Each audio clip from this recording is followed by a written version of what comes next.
me about this one. It's fast. Oh yeah? It is the Breakout CVO 110 Screaming Eagle. It's a keyless fob, so there is no ignition to turn on to, it's just hit and switch.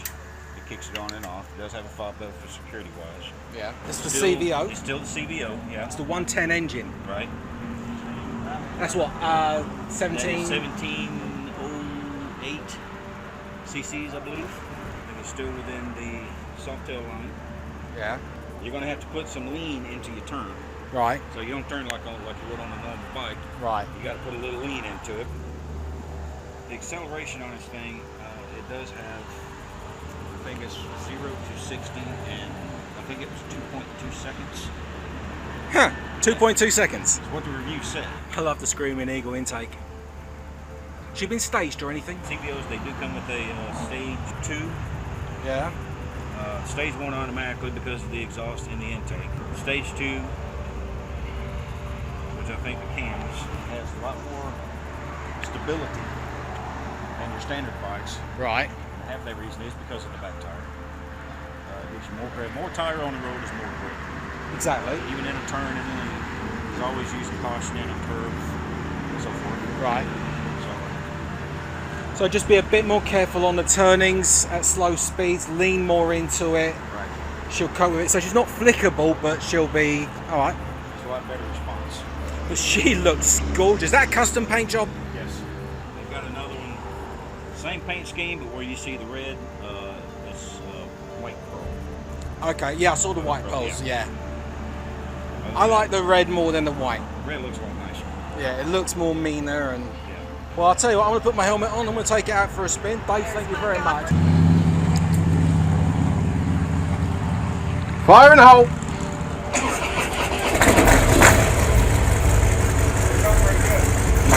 Yeah, she feels nice.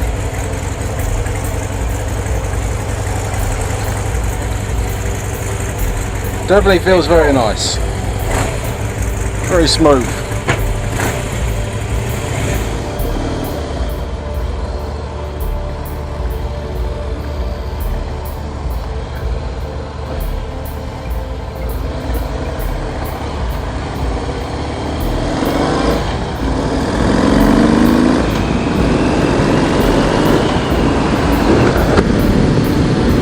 Well, this has got the 110 engine, so she's very peppy.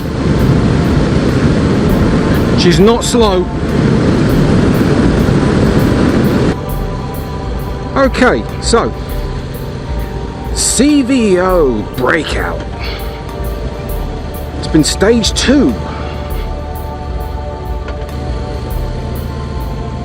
Yeah, you definitely need to like haul it around the turning because of that big fat back tyre.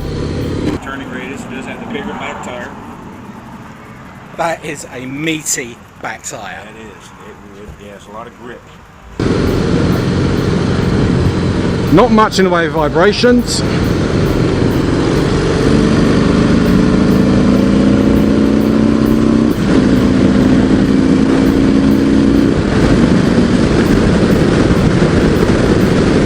Well, that's 90 in 6th gear. Only 3,000 revs to do that. Is she comfortable? Well, your feet are a bit forwards. You're slightly angled over onto the handlebars. So it's not like a chopper where your hands are right the way up there. But the seat feels really comfortable. There's a bit of support there for like your lower back, definitely. Now this bike has got the braking assist, as David explained. If you hit the back brakes, it throws 20% toward the front. Right. If you hit the front, it throws 70% toward the back. Now there's a lot of different opinions about the braking. And obviously that's covered by a whole heap of different people who deal with all of that. She has got torque out the window. Lots and lots and lots of pulling power. It's like she could tow a freight train. And she begs for more.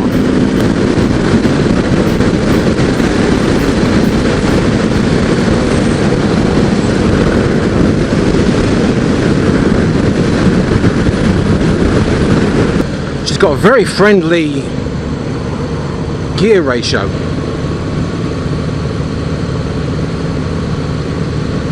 Even though it takes just a little bit more effort to get her around bends, it's not that bad considering.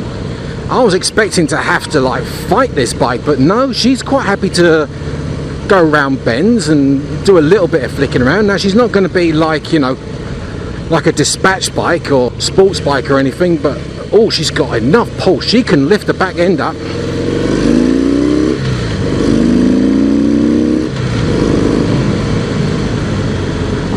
Yeah, pulling a wheelie on this would be no problem.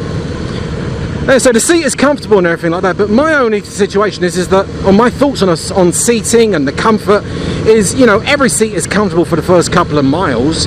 It's when you come off a 3-hour journey, you know, when you get off the bike, do your limbs ache, or is your arse in agony? Is your sphincter bruised or something? And you do have to watch out for that. Well, just pulling into the gas station here.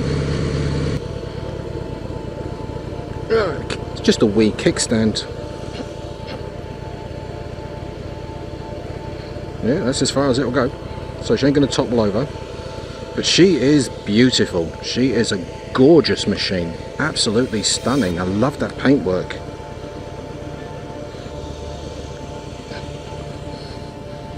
Daymakers, awesome.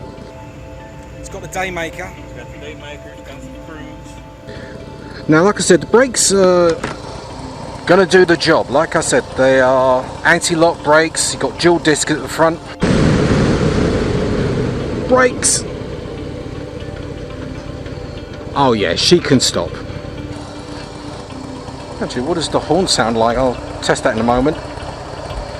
She's got cruise control.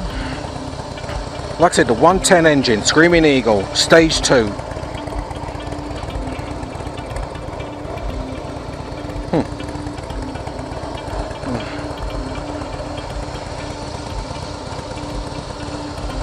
Definitely a gorgeous machine. Who's it for? Well, that's actually a bit of a strange question, that, when I think about it. Who's this bike for? I envision a person who is a very experienced rider. He's been riding tour bikes a lot, but he just wants a nice cruiser just to show his wares on. And now the clutch bite on this is a bit on the late side, and because she's got so much pull from the get-go, you kind of have to feather the clutch to get round a bend. The suspension is actually quite nice. You know, I've rolled over a couple of bumps and I haven't felt anything untoward. Now the actual ergonomic position, let me just get ahead of this truck here. Fuck, she's got some go. The ergonomic positioning is, like I said, she's comfortable, but if I was to have her, I would do something about having maybe higher bars, because I'm just used to being a bit more upright. But it's not uncomfortable. I think I could handle riding this for like several hours. But she's a cruiser and she's designed to look mean, and she does that in spades. And the torque and power of this bike is phenomenal.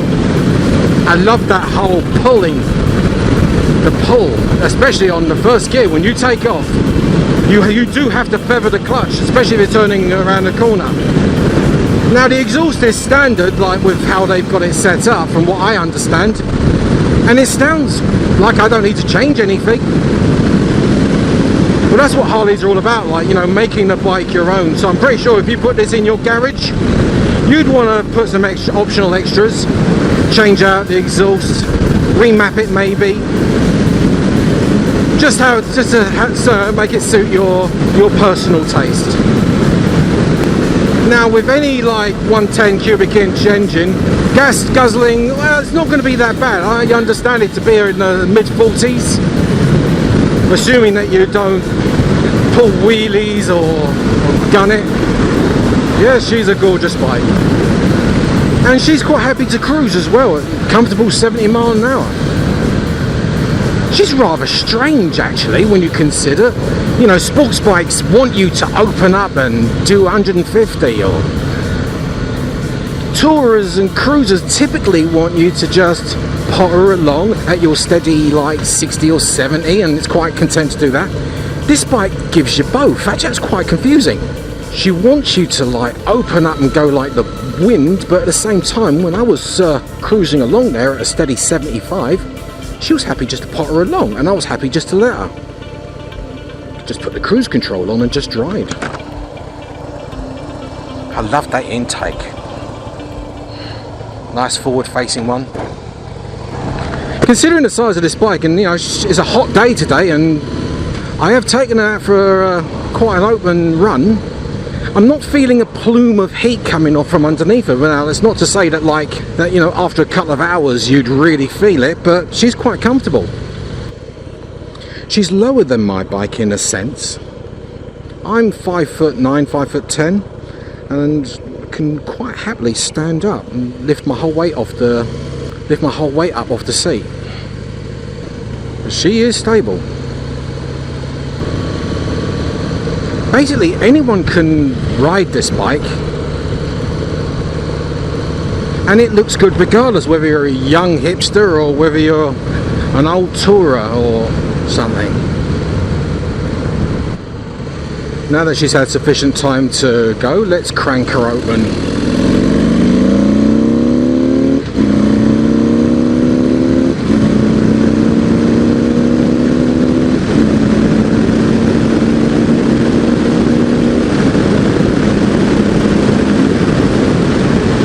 Okay, I'm not going to go much faster than 100.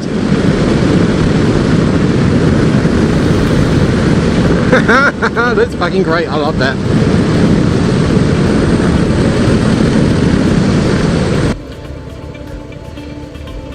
Now I'm going to be careful going around doing a U-turn on this, because it would be embarrassing to drop it. Yeah, that was an embarrassing turn. But I'm not used to the weight distribution on this bike, and I've never really ridden a bike with a massive fat back tyre.